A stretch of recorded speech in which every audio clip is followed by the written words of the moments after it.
Hauntcast. Haunting Halloween and horror. Interviews with haunting gurus. It's time to get your terror on. I'm kicking it with the creator of the Total Terror Haunted House. It's Chip Wells. What's up, Chip? What's going on, Chris? Hey, man. Now, you're down in Powhatan? How do I say that? Powhatan, Virginia? It's Powhatan, Virginia. It's about 40 minutes west of Richmond, Virginia. All right. You're originally a Virginian? Oh, yeah. Been born and raised in Virginia, mostly around Richmond. How far is Powhatan from Richmond? Yeah, from downtown Richmond, if you wanted to get out to Powhatan, it's kind of rural area. So we're at the fairgrounds there in Powhatan, and so it'd be about a 45-minute drive for you. Oh, that's not bad. Not bad. Yeah. Powhatan. Okay, so now I'm looking at it and I go, I just had to get rid of that H was screwing me up. Now I look at it, it's like from Boston. Powhatan. Powhatan, Virginia. All right, man. So what you got started out back in college? Is that how you got into this foolishness? Man, I've always loved Halloween as a kid, and just was into making masks and all this stuff, man. In college, we would haunt our floor up in this high-rise building in the residential hall, and we would invite the kids to come trick or treat, and we'd have a haunted house. You go down the hall, and it was so much fun. I was like, this is a blast, and just that kind of got me going. It's funny. I talk to so many people, and I always ask, hey, how'd you get into this? And it's always the same kind of, in general, it's, I loved Halloween. Right. It's like, I loved Halloween. I got too old to go trick-or-treating. I needed something else to do. Some people do big parties. I've done a little bit of like I did from, going from starting a little haunt at my house, which I wouldn't have called the haunt at the time because I didn't even know the terminology of calling it a haunt back then.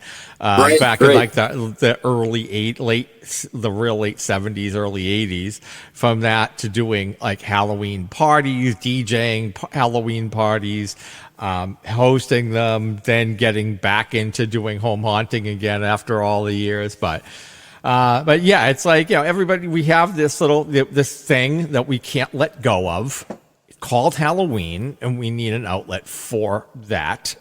And this kind of does that job. I'm not sure if we're born with it or what. It's just something that you can't let go of. It's the the sickness, man. The sickness. It is. I'm down with it. So, yeah, absolutely. You can't explain it. And if you don't get it, you just won't know. Like, you can't, right. Hey, if I have to try to explain it to you, you're just not gonna understand. So you started in college. Did you do a home haunt at one point? Yeah, man. So, 2003, we had bought our first house, and we were like, hey, let's throw a Halloween party, and I was like, well, hey, let's decorate the yard, and I got online. I was like, holy cow, man, there's all this great stuff. I didn't know about home haunting and, the community and all this stuff, man. I was like, this is great. So, we decked it all out, the whole tombstone thing, man, and, pop-ups and somebody popping out of, the coffin and everything. People were coming in to go into the party. And I was like, okay, this was a blast. So, we kept doing that for several years, and it just kept getting more elaborate. And I joked, somebody was like, wow, man, we went to the local theme park is not far away. And we went there. This is way better than that. Y'all should open a haunt. And I'm like, yes. So stupidly, we listened to that. And we didn't know what we were getting into. And it's been a ride since, man. So, we've been doing this haunt thing, and it's been 13 years now, all told. Yeah, this year. So, wow. Yeah, I remember when so you basically kind of you probably discovered the same, like the Monster List and Halloween Yep. Forum and all of those places back in the day. I kind of found them about that same time in the early 2000s, probably around that, because I remember wanting to. It must have been because I think it was 2002 when I went online, because I was brand new to the internet at that point as well. Like I remember getting this house, and then I got sold into doing broadband, getting high speed internet. And I remember the sales guy coming over, and he's like, "Yeah, I'm high speed. Get high speed internet." I'm like, I don't even use the internet. So why am I? So why I don't even use low speed internet. So why do I want to pay for high speed internet? But I ended up getting talked into it, and so I had like freaking broadband high speed internet back in 2001 2002, and Nice, that was one of the first things I ended up doing. Is I ended up looking around for Halloween stuff, and all of a sudden I'm like, oh my god, you can build that thing with PVC? Oh my god, like I didn't even know what PVC is. I'm like, you could build that with plumbing pipe? I didn't know you could do that. And then I learned, oh, that's PVC pipe. Okay, I didn't even know that was a thing. Now I know what PVC pipe is. Yeah, And, I can make it insanely dangerous PVC piston. How amazing! Well, like there'll be a fragment grenade and explode all over the people in front of my house. But yeah, and that was a lot of stuff you would come across as well. All kinds of crazy storm door closer hacks and everything else. But yeah, so it's funny. I kind of came across a lot of that stuff back then too, and I was like just amazed that like once I started learning that you could build stuff and there was people were showing you how to build stuff. I'm like, oh my god, I got to start trying to do some of this stuff. I made some stuff back in the day with like pulleys and hinges and pieces and scrap plywood in my shed, and I figured out how to cobble together like a guillotine and stuff. But I never thought this is a whole new world for me. But yeah, so it's fun when your eyes are opened. You look back at the good old days when you're like just all of us, you just discovered this stuff, right? And you're like, holy shit. You're like, oh man, a flying crane ghost, and we made all that stuff, and like the axe worthy ghost, all that stuff. Oh yeah, the peepers, the poppers, all of the tombstone gizmos, the what is it? The shovel that moves. You're like, oh my god, this is out of control. Like I say, I couldn't get enough of it, and and here I am. So and there you are, right? Except you went to a level way above where I'm not planning on doing that. Well, one night just wasn't enough. That's how we kind of looked at it. It's like, well, hey man, we're in the tank on this thing all the time. We should just open a haunt and we can do it. Scare people several evenings. And what was it like? What was it like the first year of opening the haunt? Oh my gosh, man! Yeah, it was. We opened up in this park. Not far from Richmond, and we were working with the locality, and they wanted us there, so they were really excited about it. And it was like it was like a park that went down to a riverbank. So it was like started out flat and then went downhill the whole thing, and it was like about 15 acres. It was huge. The path going through the whole thing was huge, and we learned so much. We just keep learning. But that year was so strenuous and hard, and just putting stuff out there and getting it done, and like building and the whole bit, man. It was like, was the whole thing? Was it all outdoors? The whole thing was all outdoors. Uh-huh. Yeah, it was tough, man. And you really gotta dig in for building this stuff, man, and like So it's a challenge. Yeah. So how did you end up putting together like a crew? I mean, obviously you needed a build team. You needed to get people together to help you put this thing together. How did you go about getting other people involved with you? Man, people just seem to appear at the right time. I can't explain it. You got friends, you got family. just people come to help, give a little, some are all in and help you all the way. But, it's and then my kids were real young and, they would help where they could. And that, now that they're grown, it's awesome. They grew up doing this stuff. But, back then we had little kids. And so it was, I don't know. It just seemed to every time we needed something, it just seemed like somebody would appear. So, and we've always done it that way. It just kind of happens, man. Yeah. So basically you ended up kind of stumbling into some good people. Yeah. Family to help out, some other people to help out. So you cobbled together a first year haunt. you got enough wall panels together and enough kind of, what was the setup like? And as far as like when you enter, how many rooms did you have? Were they set up in rooms? Was it more of a maze, just a straight maze, or what were you doing? That first year, man, we had, so it was, you could say it was indoor, outdoor, because we were able to use a couple of the outbuildings that were at the park. And so you'd start at the top of the hill, kind of wind down through the maze. And, we had, we just had wires everywhere and little lights. And we had no idea what we were doing. It was crazy. Stuff kept tripping out. We just did it, man. I don't know. But you would get to a shed, you'd go in the shed. We made a maze in there, with wall panels or whatever, or jute fabric or, whatever we had, make some scenes, you'd come out, wind out. We'd have like a long pathway of skeletons hanging all up in the trees and stuff. And you go down to the big graveyard, which was close to the river, which was real spooky and foggy and just naturally. That was cool. And then it just kept going.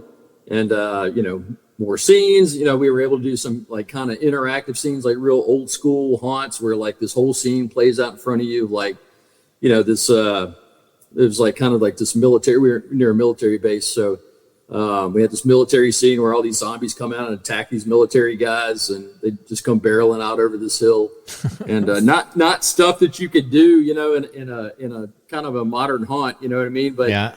It was great, man. It was kind of that old school feel where you could do these different things. And we just had a blast. It was so much. It was like a big party the entire time. So you had a lot of room to work with, basically. Yeah, right? yeah. Yeah. So you weren't confined by the space as much as like you had to fill in enough of it to you had to fill in. That was the challenge. Yeah. Do you still build a lot of? I noticed I see you working with paper mache from online, unless those are really old videos. Are you still building a lot of your big creatures and I guess I just call them creatures in the haunt, or do you build most of your props? Are you at a point now where you have to buy more than you build? So we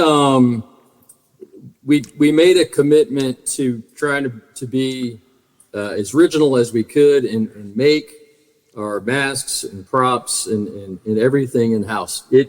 And you hit the nail on the head. It gets harder now that it's like, okay, we've got to build and promote, and that really takes a lot of time from making stuff. But I work really hard at it to try to make as much as I can.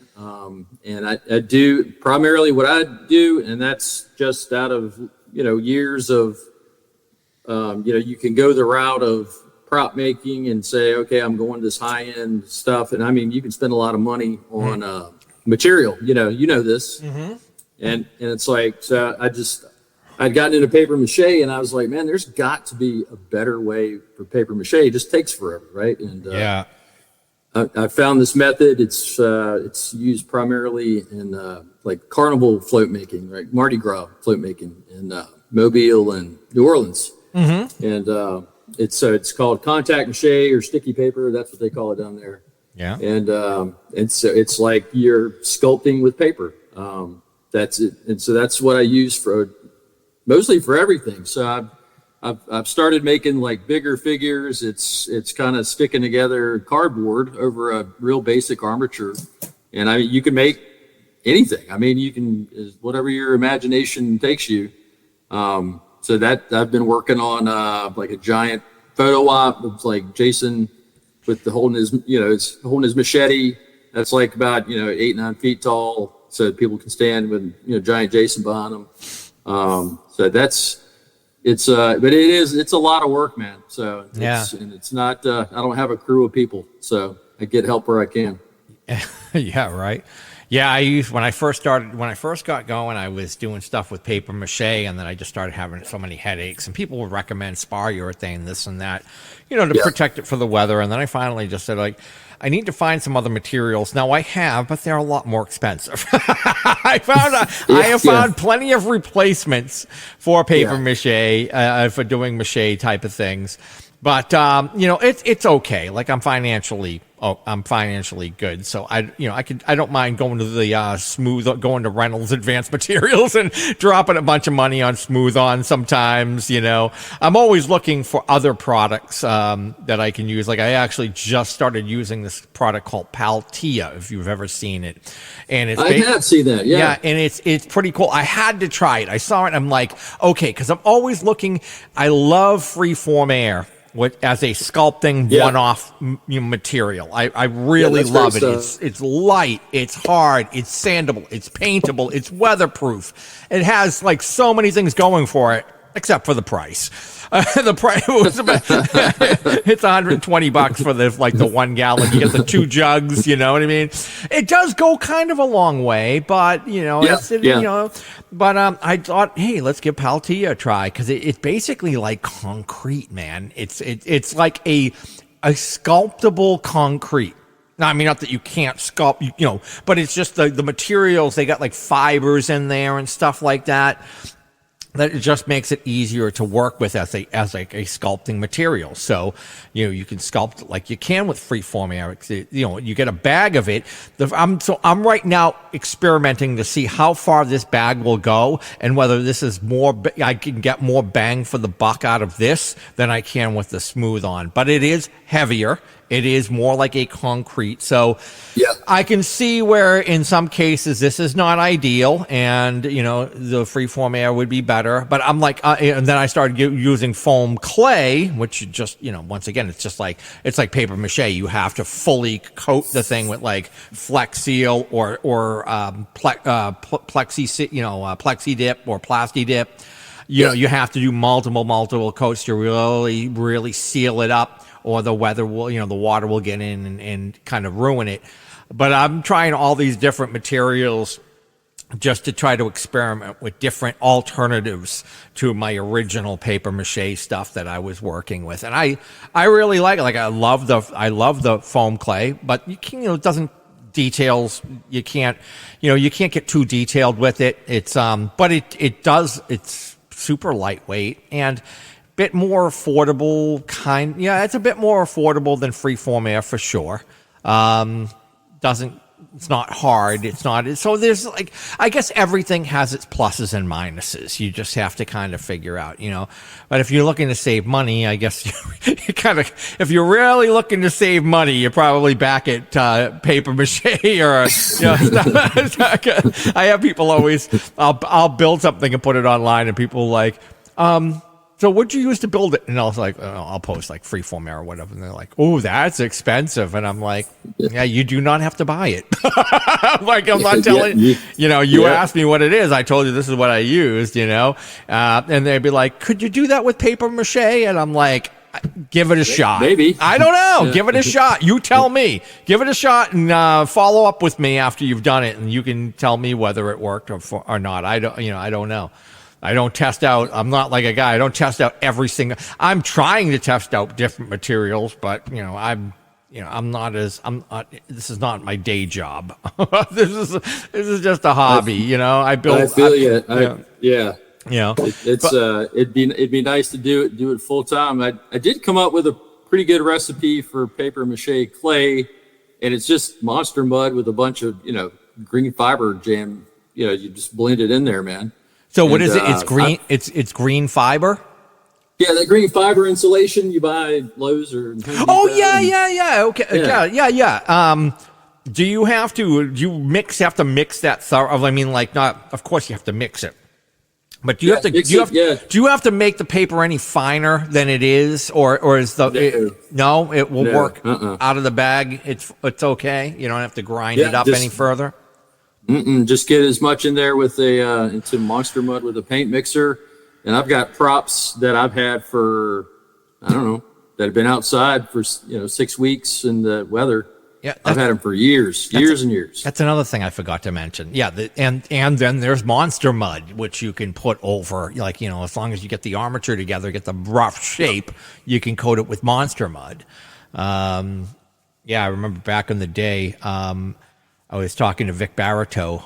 He was the one that was featured on American Scream, the movie from back in the day. Remember that? And I was talking to him because he's a local guy. And I was talking to him, and I'm like, yeah, so I got this corn stalk looking creature thing that I have in mind. And I'm wondering, I don't want to do paper mache on him. I'm trying to figure out what I could, I could make it out of chicken wire to get the frame, but I'm trying to figure out what I could do. And he's like, how about Monster Mud? And I'm like, duh, I didn't even think about why not Monster Mud. And I go, but how would I do that? And he goes, because he's like, well, why don't you just take a bunch of like shirts and stuff and rip them up, and you can dump in, and you could just I go, dude, that seemed so simple.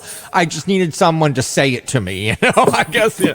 But yeah, you could, do it. That's another thing. It's like, cut up, get a whole bunch of old T-shirts and stuff, and just shred them up, to make strips like you would with paper, and dip them in Monster Mud, and you could put those on. So it's like cotton, cotton strips instead of paper strips. So it's like, oh yeah, that's great. Once again, sometimes you just got to throw things out there, and the answer comes back, and it's like, oh, seems so simple. Why didn't I think of that? Yeah. That's pretty cool. I did at one point remember buying a bag of that paper insulation, and I can't remember what I used it on. I didn't actually even use the whole bag. I used it for a project. It didn't come out well, and it wasn't because of the product. It was because I didn't have. I've got half a bag of that. It's been sitting around for I don't know how long. Yeah, I didn't. It seems to last forever. Yeah, I didn't exactly. It's like it's amazing how much distance you can get, how much you can get out of it, and it was just my skill set wasn't there yet, and so I tried it out on a project, and I looked at it like a year later, and I'm like, this thing sucks. Smashed it with a mallet. This thing's terrible. Anyway. So that's cool. What anything else that, like any other little tips, or as far as building some of those, because you do have a lot. And when you mentioned the Mardi Gras thing, I'm like, oh yeah, that's what it kind of reminded me of, like a huge horror Mardi Gras kind of float thing. I saw a couple of pictures, and I'm like, yeah, that makes sense. Any other kind of cool, like low cost, high yield kind of materials or anything that you use to build some of your props, creatures, whatever? All the masks are either kind of built up in that same contact mache sticky paper method. If I'm making like kind of bigger mask or something, or I've taken contact adhesive and like paper, different kind of papers, and putting them in silicone molds. And I was like, I want to make a mask. I want it to be a paper mask. I'm in the tank for paper mache anyway. And I'm like, and I want it to be detailed like a actual mask, like a latex mask. And it took a little figuring out, but and I want it to dry because I want it to dry fast, right? I don't want to wait.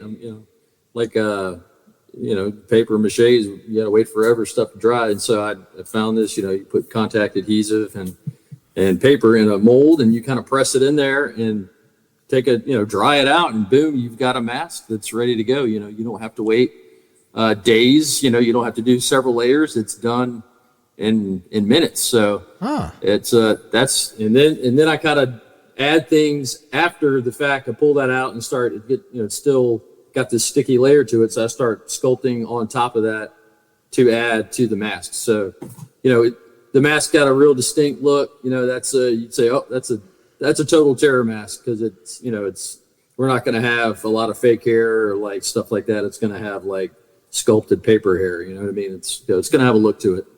Well, that's also kind of a cool thing. It's unique. So if people see it, you know what I mean? If they see it at your haunt and then they don't see it anywhere else, they could say, "Oh, that's a total terror piece." And that's cool because that adds it gives you your own unique style, your own unique kind of flair. They're not going to see it anywhere else. They're only going to see that at Total Terror. Yeah, that's we take a little pride in that. So it's something we work real hard on, and it's not. It's just because we want to still feel like it's a big home haunt, man. Even we're starting to grow. We've had the main haunt for the spot Powhatan Fairgrounds for year number 5, and people are like, "Man, this is great. Y'all should make this bigger. It'd be awesome if you had another haunt." So we've added in a corn maze, and it's like 2 acres of corn maze, and so we're growing.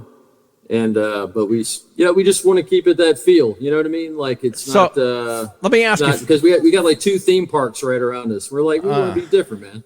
So for the corn maze, do you actually grow your own corn for the maze, or do you like just get the corn stalks and put them up and make a maze out of it? Let me tell you what, I have learned more about growing corn in the past 2 years than I ever thought I would. So, last year was a DIY effort. It was like, I'm planting corn. I don't know how I'm going to do it, but we're going to do it. And again, the right people kind of showed up. A buddy of mine from that ran a haunt out in like Western Virginia, heard what we were doing. He's like, "You guys need a corn planter?" I'm like, yeah, we kind of do. And he just showed up with that, man. And, we got the fertilizer, we got the seed, we got all the stuff we needed to do. And so, last year it looked okay. We had a drought last year. I blame it on that. This year, I've got 7-foot tall corn already, man. And it's super thick. It looks great. It's like a real corn maze. Is it fairly easy to grow? Yeah, I mean, that's like one of the easiest things to grow. Like you just plant it. It doesn't have to go very deep. You don't have to till the soil. It's then really you've got it's all Roundup ready, man. So you can kind of spray for weeds, kill those back. Some people add like fertilizer right when they do that. Some wait a little while. Ours isn't that big, so I just go do it by hand and add fertilizer, and then I'll add another like a high nitrogen fertilizer a few weeks later after the initial fertilization, and then it just takes off, man, and it kills out all the weeds. It's really easy to grow. So anybody, if I can do it, anybody could do it. Yeah. So basically, you grew your own corn, so you made your own maze. Since you grow it yourself, I'm guessing that's pretty cost effective to go that route. Yeah. Saves time. So basically you just have to cut paths out of the corn, right? Just to make the paths like the for the maze. And that's the main thing. It's a linear walk through it. It's not there's no getting lost in the corn maze. So you walk through, there's scene, next scene. So there's like 1, 2, 3, 4, 5, 6, 7, 8, 9. There's like 9 or 10 scenes in the corn maze. So you're walking through. It's kind of this one's a little different from our other haunt. This one's called Feldgeister this year. That means field spirit in German. So there's all these different field spirits that are kind of half human, half beast. There's like the goat man and like the crow woman and all these different characters that you encounter, so, and it's a little more startle scares probably in the corn maze than, up in our other haunt, which is called Exorcism, which is about like paranormal stuff. So I find those kind of creatures are so much more scary, or even like just captive. You see those, they're just different. It's like they're also they could be unique because not everybody's going to use those type of those creatures. Like especially if you take if you kind of take the basic premise of it and then make your own creature, it's yours. Back in the day when nobody was doing Krampus and people started doing Krampus, and it was like, oh my God, it was like, this is freaking killer. You know, it's different, cool. Yeah. It's got that vintage old time, you know, that kind of really old time kind of like even like centuries old kind of mythology and all kind. I mean, that stuff to me is more interesting than slashers and chainsaws and shit. Though I know you got to fill the haunt. you got to have the variety. You got to be what people want, you know. And we of course have our chainsaw. Yeah. We have several chainsaw guys that are you got to all maniacs. Yeah. You know, they like what they do. So. Yeah, you got to give that's the whole thing. It doesn't matter what you want; it matters what the customer wants. And if you don't give the customer what they want, they're not going to give you a good review. They're not going to come back the next year. So you got to, you got to give the people what they want. It's amazing how many entertainment companies in today's modern age don't get that. And Marvel, I'm talking to you. Yeah, that's right. Listen up. Star Wars, I'm also talking to you. Give the fans what they want, for Christ's sake, and stop trying to reinvent the wheel, you know? Anyway. Yeah, that's pretty awesome, though. There's something about the corn that is also, it just adds, it's that atmosphere. I don't know. It's just so fall and Halloween to me. You know, it's just, I mean, think about it. You go down to the Home Depot, and what do they have? They have a bale of hay and corn stalks for you to decorate your house with. So there's nothing that kind of gives you more of that vibe. I even, like, every year I create a little corn section with my little corn stalker guy in it now. And I just like put a piece of rebar, bang it in a couple, like a foot, pull the rebar out, jam the corn stalk in, and it's done. Kind of make just a quick little scene, nothing that big. Now I'm starting to think maybe I could build I could plant a little corn patch right in my front yard. Farmer Chris is in the backyard. A little cornfield in my front yard. Anyway, my neighbors hate me enough. I don't know. No, but there's something that's really cool about that, and I always love, if I get a chance to go to a haunt and you get to go through the corn maze, it's always like, absolutely. Are you kidding me? It's intermission time, folks. Make sure to follow and share the audio podcast, and please give us a 5-star review. Also follow Hauntcast on Instagram at hauntcast.podcast for show updates and visual content such as pictures and tutorial videos, which post daily. And now, on with the show. What else do you do that might be different, a little unique to Total Terror? This is it's a family haunt. This is me and my wife Wendy. We've got 4 kids. They're all, our youngest is 15 now, but my sons are in their 20s. My older daughter, she's 19, and everybody jumps in to help, right? Everybody's still into it. And, my oldest son, great artist, younger son's a carpenter, like he went into carpentry. Abby's my daughter, she's a welder. I mean, it's like everybody, they all act, they all take leadership roles in the haunt. To me, that's like a huge, it's different from a lot of haunts, how they do things. Sometimes it works really great. Sometimes, it's kind of, you're working with family. I can't fire anybody, but so it's a really unique dynamic. I love it. It's been like the best. I'm really close with my kids, so that's kind of cool. But, when we build stuff, we've started thinking more in the lines of like interactive theater as opposed to startle scares that we've done, had done in the past. You know what I mean? We're like, what are we doing here, man? Let's raise the game on acting, and then we're taking that into our training with like people. It's like, okay, you're not, this is going a little back old school in that you're not just going to say something and the people walk past you. You're going to give them a little show, man.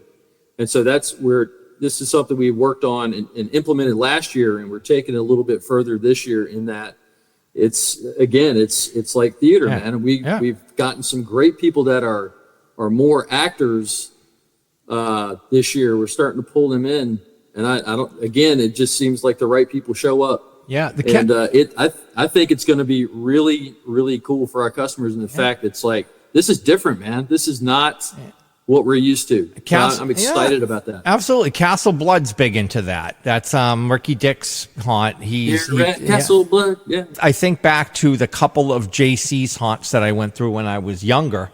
And that's the way they would run the haunt. You would you'd be in a little group, and then you'd go into a room, and then you'd be like isolated in that room, and a show would happen. So something would happen, and then there would be a little startle scare in there too, but they were you would go in, and then there would be like the mad scientist on the table, and he's talking to you, and the person's like screaming or whatever, help me, and he's ripping the guts out. It's like, and you're getting more of it. So it's not just a quick, you're walking by it.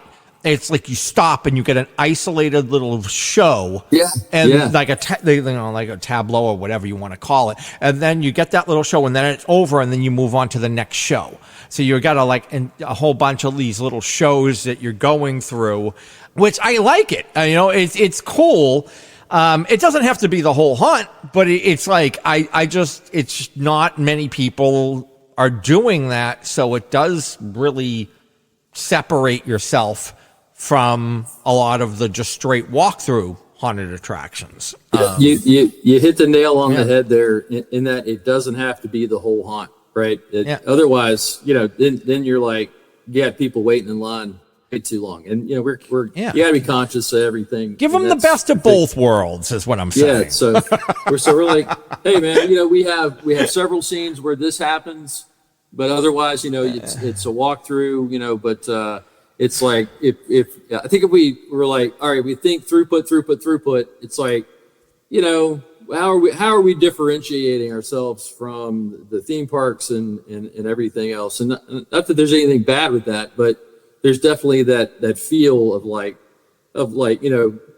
5-10 minutes, you go walk through this haunt. It's like a lot of cool stuff to look at. I was like, okay, well, what can we do that's going to be different? So it's also like what will people talk about when they leave? Will they talk about it? Oh, hey, remember that one scene or that room? Yep. That kind of goes a long way when people are talking about things and when they leave, and it's not just. Yeah, and that guy with the chainsaw chased me out the door. I'm like, yeah, okay, cool. But what else happened in there? What do you remember? What do you remember? Do you remember? They remember characters. Yeah. They talk about that character, and like we had people come back and say, yeah, man, I went to Total Terror. There was that clown, and he was hilarious out in what was his name again? Bozo. And I was like, yeah, that's what they remembered. Was the guy hassling him in the line or, whatever it was, man. Speaking of this, I was just thinking about, I went to this place. I'm going up there again this year. It's just outside of Nashua, New Hampshire, Dark Woods, the Dark Woods haunt in, oh, wow, man. Yeah. Great place. Yeah.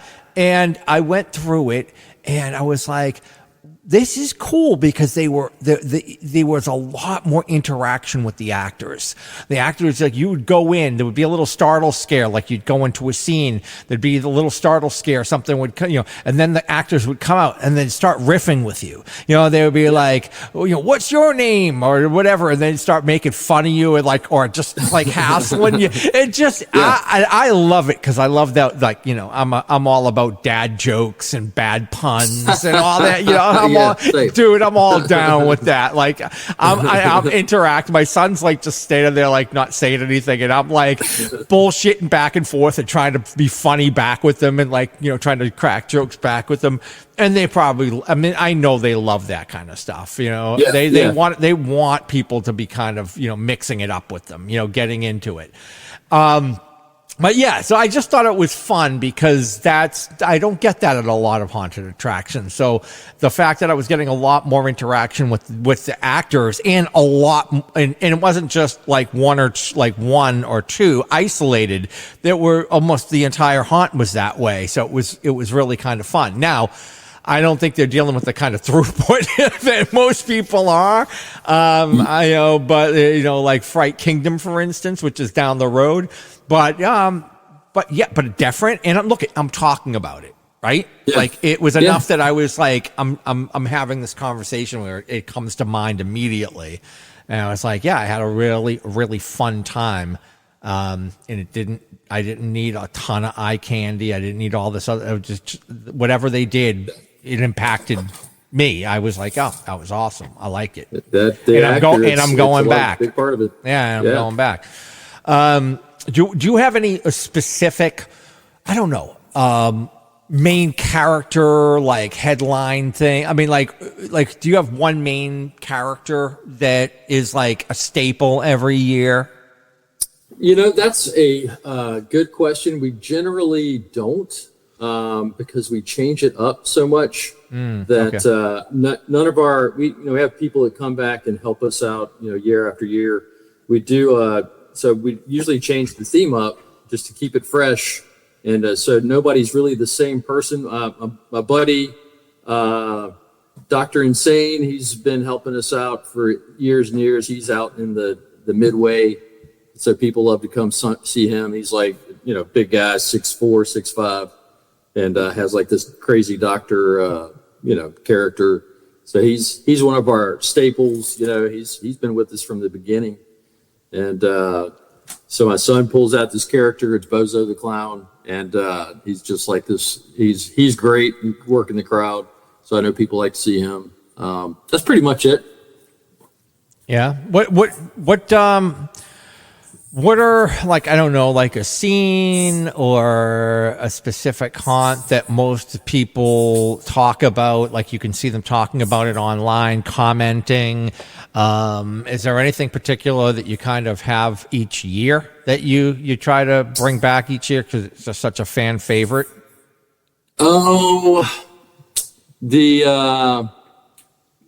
let me think about that. Like a lot of people kind of know when, for a couple of years, knew when the end of the haunt was starting. So we're like an indoor outdoor. The main part was like 6,000 square feet, 6,500, something like that, indoor outdoor, and like the end of it, you would come out and there was like a gate, and you come out, and all of a sudden this guy busts out with a chainsaw, of course, right at the end. But you would come running out. And like almost right in the line where people are waiting to get in, and everybody's sitting there watching you, falling down and acting like a maniac with somebody chasing you. That was pretty funny to watch. Everybody loved it. It was like, it was really entertaining for the folks in line. So they loved that. We had to stop doing it. People kept biting it, so like hitting the ground so much, and just getting hurt. We're like, all right, wait, we got to put it into that one. But it was good while it lasted, Mm-hmm. But and insurance, you got to think about that stuff, and like we don't want people falling down. So yeah, absolutely. Yeah. I was even only because I had this little situation with some guy who tried to pull a slip and fall out in front of my business, and and once again, it all went away, but it still cost me like $900 to get a lawyer to send a few emails to make it go away. You know what I mean? So luckily, it wasn't in my business; it was out front, so they really legally couldn't. But the guy was threatening to come after me, and I had to go get a lawyer to say, "Hey, wait a minute, what are you talking about? Like this didn't happen in his business. This has happened out front. That's the building owner's responsibility. Right. But it still cost me $900 freaking dollars. So I'm now a little bit more conscious about even what I'm willing to do on my property as a home haunter. I can't even imagine the shit you got to think about when you're a pro haunter. I'm even thinking it is crazy. I always used to think, it won't. You always think it's not going to happen to you, like especially even as a home haunter. Like, oh come on, everybody loves it. Dude, it takes that one person who sees a dollar sign, and wants a payout, and these lawyers will work for free to get cash. They'll take your case because they can smell the dollars. But I'm just a little bit more wary. I'm like, nope, I would never do a walkthrough on my property again. No, I know you can get little supplemental insurance and things like that. I know you could do that, but I'm like, I just don't even want to deal with that. I'll do the little thing at the end of my driveway where they just kind of walk. They're at the edge of the driveway, and that's about it. Very wise. I did the walkthrough thing for a little bit, and never thought about that. But it's a reality. You got to be careful. You should if you're going to do any type of walkthrough or where they can trip or fall or any of that nonsense on your property. It's good to probably just get a little extra insurance if you need it, just to be safe. Absolutely. Or just be careful of what you do, because it's a reality. You guys know it more than anything, because you're dealing with so many people. Like, what do you do for like attendance on an average, on a good year? What have you done for attendance? I mean, we are not huge. It's like we see about 3,000 people. Okay. And it's for us, it's manageable, and it's been great. Only weekends? Yeah, just weekends. So okay. We're bumping up our ad numbers and promoting the heck out of the haunt. We're like, okay, we've put this much into adding an extra haunt and taking up all this space and more and more. So we're like, okay, let's go for it. So this is kind of a big year for us, man. We're really up in the game and trying to bring more people to the haunt. Yeah. So we'll have a big midway out there, and music cool. and bands and DJs and dude, it's all the midway is all the rage now. Which as I was talking to Eddie from Woods of Terror, it's the way. It's you keep people entertained, you keep them busy while they're waiting. And they're buying stuff. Hopefully they'll get, if you can do booze, sell them some drinks, ciders, Coke. I even heard when I was, when I did that legendary haunt tour, right?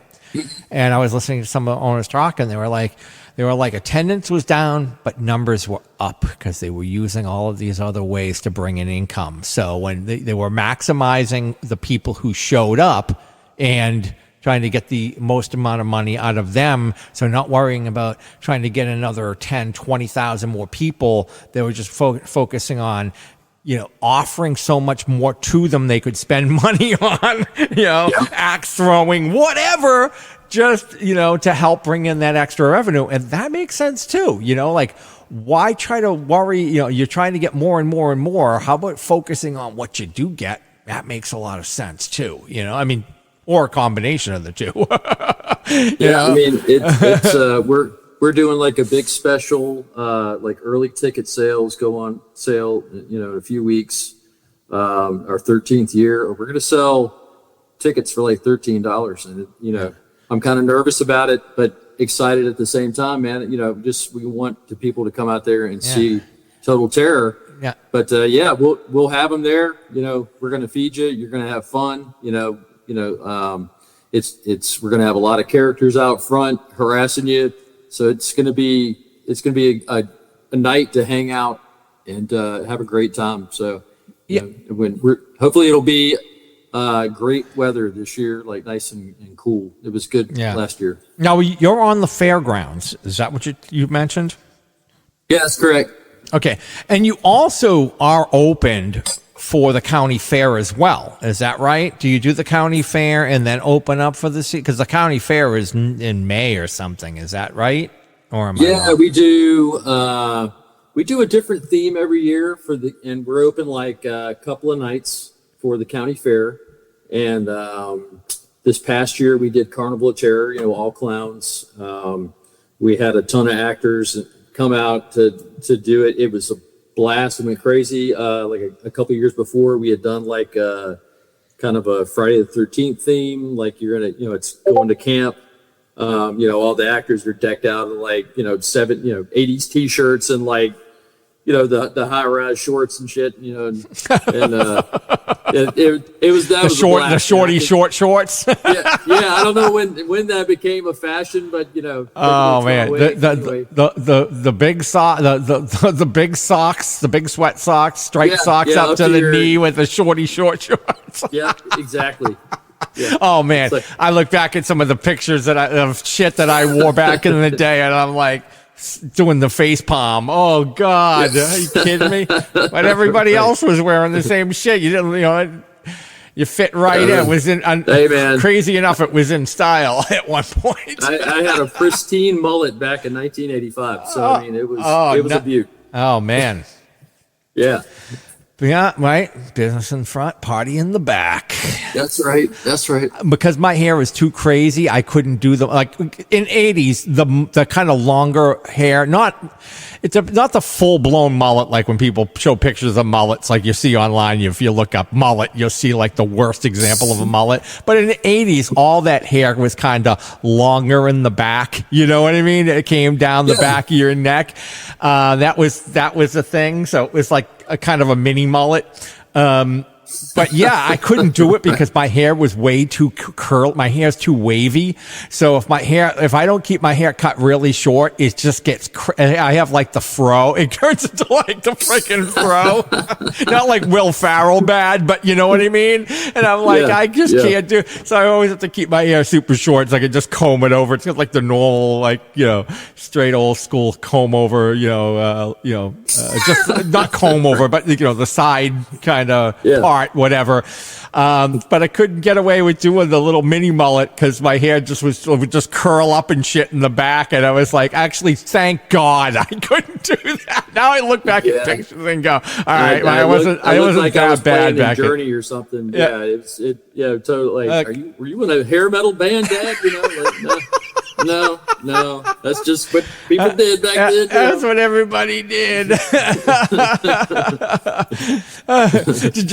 Have you ever seen the Heavy Metal Parking Lot video? It's like they're at a Judas Priest concert. Look it up. It's hilarious. It's called Heavy Metal Parking Lot. They actually show it on. Somebody just shot it with the video with the old camcorder that you had to put on your shoulder like a boombox, like the old the video of the VHS video cameras.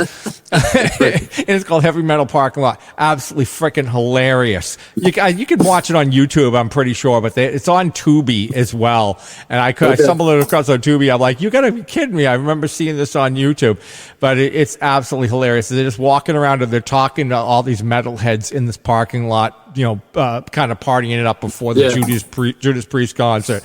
Freaking hilarious. Anyway, once again, bunny trailed right off the top.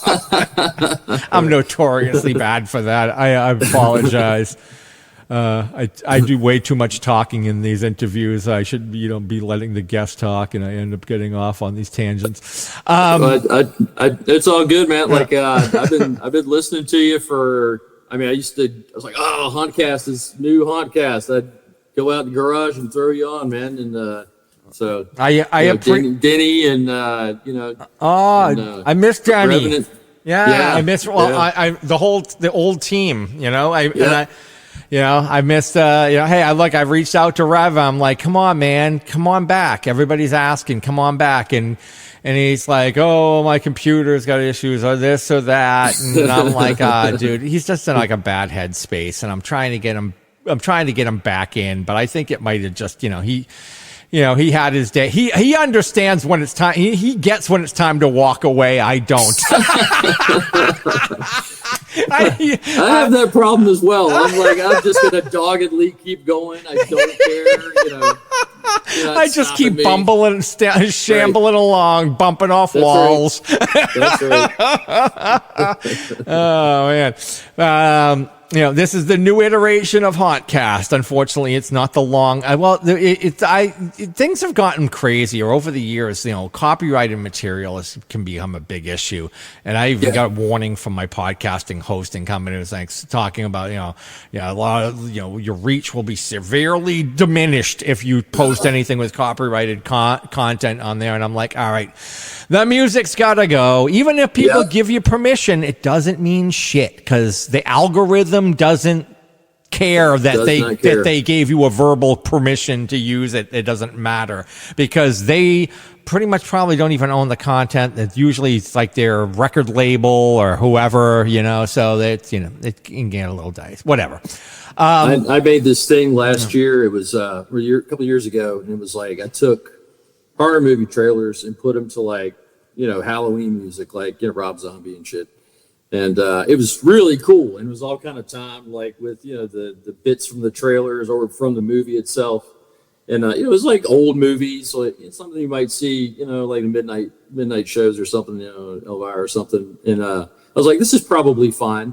And then I don't think it was fine. I think it was probably I shouldn't have done that.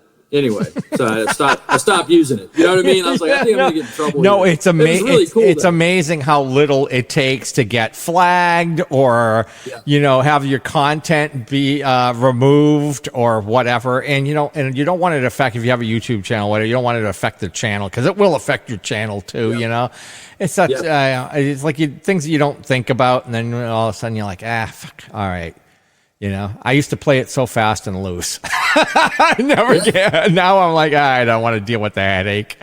And it's a lot easier doing it this way too, because I just people. The main thing people like are the interviews with haunters. The prop shops are still pretty popular. Like the Shock Tales. Shock Tales. People love listening to JT and his reviews still, which is great. Yep. He's always trying to downplay it, going on. Nobody cares. I'm like, actually, I look at the stats, and you do as well as most of the other segments. So it does. Don't start putting yourself down. You do. Your segment does really well. Anyway, but yeah. So what else do we got?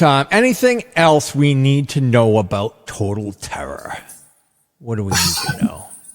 We haven't covered everything. We just want to see everybody that's in the listening distance, driving distance, come on out to Total Terror. We're going to give you what you want. Scare the crap out of you. You'll have a great evening. That is the big thing we want everybody to know. So yeah, because they can come. They can come out and they can hang. So it's not like they don't just hit run in and go. You got a midway now. So there's music. There's stuff to do. You can hang out. So you don't have to just hit and run. You can make a night of it, almost, yep. Right? Cool. Yep, correct. Yep. So yeah, so if you're anywhere down in the Virginia area, make sure you get your ass over to Total Terror. That's right. Yeah, man, awesome, and it's good. It's so fun. It's great. I know a lot. So many haunters, pro haunters, started off as home haunters. Seems like you kind of went through the home haunt thing pretty quickly though into the pro arena because you've been doing it for quite a bit now. Like you say, 13 years now? Is that right? For Total Terror? Yeah. So we think we haunted the yard for maybe I don't know, like 8-9 years, and then we just jumped into being pro haunters. And well, actually, that's not too bad. I thought you only did it for a couple of years, but yeah, 8 or 9 years is still a pretty decent amount of time. That's longer than most home haunters actually stick with haunting. Period. from what I hear, I had Jim Slanker told me one time. He goes, "Chris, I run the Chicago Haunt Builders Group." He goes, the average lifespan of a home haunter is probably like 6 or 7 years. They come in, they're all full of piss and vinegar. They want to learn everything. They burn themselves out. They're gone in like 6 or 7 years. Not us. We're a special breed. No, we're the crazy ones that just keep going. I met a couple that live near us and want to start a haunt. They've been doing their yard, and I'm like, man, do you like to work all the time, on this stuff? Because it's nonstop. It's all year. There's no days off. Yeah. I know. It's like you realize that once you finish the season, you already have to start planning for next season. You can't even just take a downtime and stop thinking about this shit for a little bit. You can't take a little. It's not a thing. A little palate cleanser, a little sorbet in between. You gotta be go. Yeah, it is wild, man. You gotta love it. But you love it, and you're having fun doing it. and you got the family involved, and that's really cool. I wish my kids got into this. They enjoy it. They'll go to a haunt and they enjoy it, and they do like Halloween and everything. Like they do. They're always, they trick-or-treated right through most of their teens until they were almost through high school. It's amazing how many older trick-or-treaters I get around here. And they come in costume, most of them anyway, so it's funny. By the time when I was at my age, when you were about 12, that was it. Or you got egged. You were done. Or you got egged, wedgied, beat the shit out of, thrown in a barrel if you were out, But no, that's why I started doing the thing at my house, is because I was like, I can't be out trick or treating now, or I'm gonna get eggs. I'm gonna get egged, so I got to do something else to enjoy Halloween, because the egging thing was not appealing to me. I'm like, that's not how I want to spend Halloween. Yeah, it used to be the kids, you went out on Halloween, and, sometimes if you were younger, you had your parents, but you got a little older, you just went out with your friends, and it was a different world, man. We were like 7 or 8. We were on our own, our parents were like, all right, be back by like 8 o'clock or something, and it was like, woohoo! Best night of the year. Yeah, the freedom. Running around in your Ben Cooper costume with the rubber band snaps off. Yeah, I know. Good times, man. Good times for sure. Good times for sure. All right, so awesome. If people want to follow you online, promote all your socials and on all. I'm sure you're on all the things, as the kids say. Where can people find Total Terror? Let's see. We are on. If I can tell you all this stuff, we're on TotalTerrorHaunt.com on the web. We're on Facebook, Total Terror Haunt, Instagram. I think that one's Total Terror Haunted Attraction. We got on TikTok recently, and that's Total Terror Haunt, and that's been doing really well. That's kind of I had. Just like, oh, TikTok, okay. Dude, I just got on it. I just got on it like last week, and all of a sudden I'm like starting to see all these views, and I'm like, oh, I guess I should start posting more videos there. I didn't even I've been trying to resist it for so long, because I've just had this thing about TikTok. I'm like, I don't want to. That's I go, I'm not doing same thing. I'm like, it's like, well, I'm not doing kids dances. I'm not dancing to shit. I'm not, whatever. But I realized, all these people are on it and they're all making it work. And I'm like, okay, I guess I have to, join the rest of the crowd and do TikTok. And I'm starting to see some action off it. I'm like, oh, okay, I guess I have to start using this more, because I really am using it just to promote the podcast is really what I'm there for. It's not, I'm not trying to get people to my home haunt. I'm only trying to get people to go to the podcast. That's it, The kids have led the way on technology, and now all us adults are catching up with it. And now it's like everybody's on there, and it's like, you're just reaching so many people. I don't know if that translates into ticket sales, whatever. Yeah, but you can't. It definitely gets buzz. You can't ignore this stuff. You have to. Right. You have to embrace it. You can't hide from it. You've got to embrace it and utilize it and make it work for you. That's the thing. So the use of like AI with getting stuff done for the haunt is like, it's so easy.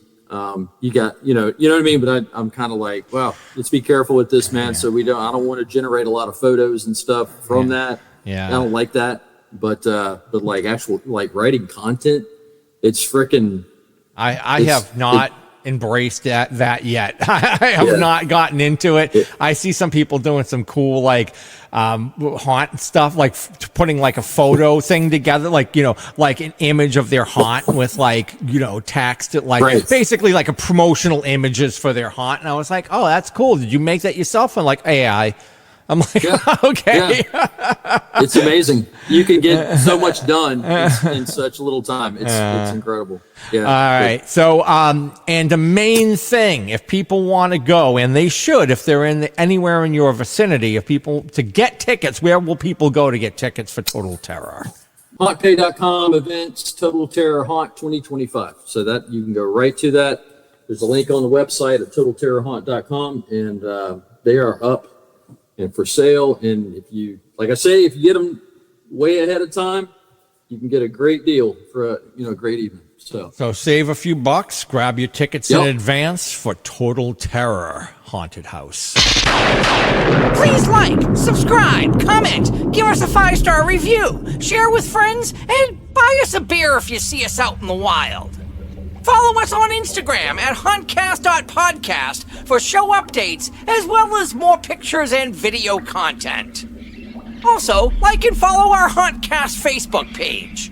Listen to the audio podcast available on all podcast platforms with over 550 segments now available. Until next time, stay scary. I can't leave them, I can't. Yes, go. You live.